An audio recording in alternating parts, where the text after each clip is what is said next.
আজ ৬ জানুয়ারি সকাল ১১ ঘটিকায় টাঙ্গাইল সন্ত্রাসীদের বিরুদ্ধে প্রতিবাদের সমাবেশে টাঙ্গাইল জেলা বিএনপির সাবেক সাংগঠনিক সম্পাদক আশরাফ পাহিলির বিরুদ্ধে অপপ্রচারের প্রতিবাদে টাঙ্গাইলের ছাত্র জনতার প্রতিবাদ সমাবেশ হয়েছে।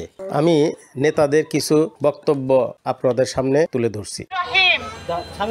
আসসালামু আলাইকুম প্রিয় টাঙ্গাইলবাসী, আশরাফ পাহিলির বিরুদ্ধে মিথ্যা অপপ্রচার করার প্রতিবাদে আজকের এই প্রতিবাদ সভা যারা আয়োজন করেছেন তাদের সকলকে ধন্যবাদ জানিয়ে আমি দুটি কথা বলতে চাই। টাঙ্গাইলের রাজনীতিতে আশরাফ পাহিলি একজন উজ্জ্বল নক্ষত্র, একজন ক্লিনিমিজের নেতা, যিনি 17 বছর খুনি হাসিনার বিরুদ্ধে আন্দোলনে টাঙ্গাইলের সর্বাধিক মিথ্যা মামলার আসামি হয়েও রাতে পালিয়ে থেকে দিনে রাজপথ কাঁপিয়ে মিছিল করেছে এবং কি খুনি হাসিনা যেদিন পালিয়ে গিয়েছে সেদিন পালিয়ে যাওয়ার আধা ঘন্টা আগে তার বাসভবনের ঘেটে সাউন্ড গ্রেনেড মেরে সব তছনছ করে দিয়েছে। আপনারা জানেন এই স্বৈরাচার হাসিনা সরকার কর্তৃক আশরাফ পাহিলির পরিবার কি পরিমাণ নির্যাতনের শিকার হয়েছে। এই স্বৈরাচার হাসিনার আমলে 6 বার জেলে গিয়েছে। একই সাথে তার পরিবারের 8 জন সদস্য স্বৈরাচার হাসিনার আমলে জেলে ছিল।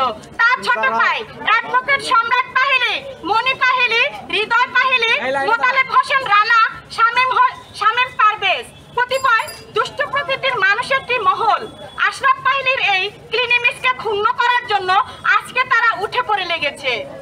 একটি মামলাকে কেন্দ্র করে তার বিরুদ্ধে যে ধরনের বক্তব্য দেওয়া হয়েছে, মানববন্ধন করা হয়েছে, সভা সমাবেশ করা হয়েছে, তা খুবই অনাকাঙ্ক্ষিত।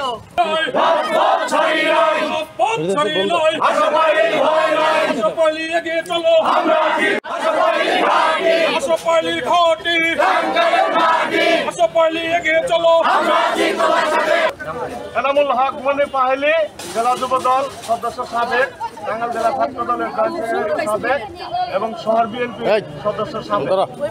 প্রিয় সাথী ও ভাইরা, আওয়ামী লীগের গুন্ডারা হুঁশিয়ার সাবধান, হুঁশিয়ার সাবধান।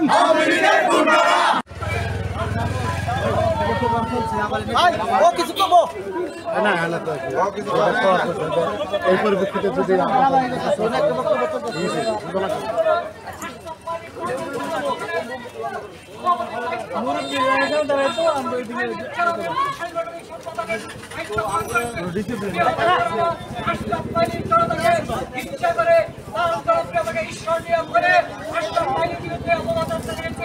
আমরা যারা অবদান চালিয়েছেন, যারা আশরাফ পাহিলির বিরুদ্ধে মানববন্ধন করেছেন, আমরা বলতে চাই আমাদের প্রিয় নেতা আশরাফ পাহিলির ক্লিনিমিজকে ক্ষুণ্ণ করার জন্য যারা মানববন্ধন করেছেন, অচিরেই আজকের এই মানববন্ধন থেকে তাদের হুঁশিয়ার করে দিতে।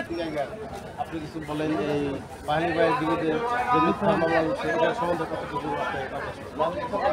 আমরা যতটুকু জেনেছি যে পাহিলি ভাইয়ের বিরুদ্ধে আপনার এলাকায় ঘটে যাওয়া ঘটনা আমাদেরকে জানান, আমি জাতীয় দেশবাসীকে তুলে ধরব। আমি মুজাম্মেল হক মামুন, দেলদোয়ার প্রতিনিধি, রূপসী বাংলা টিভি, টাঙ্গাইল।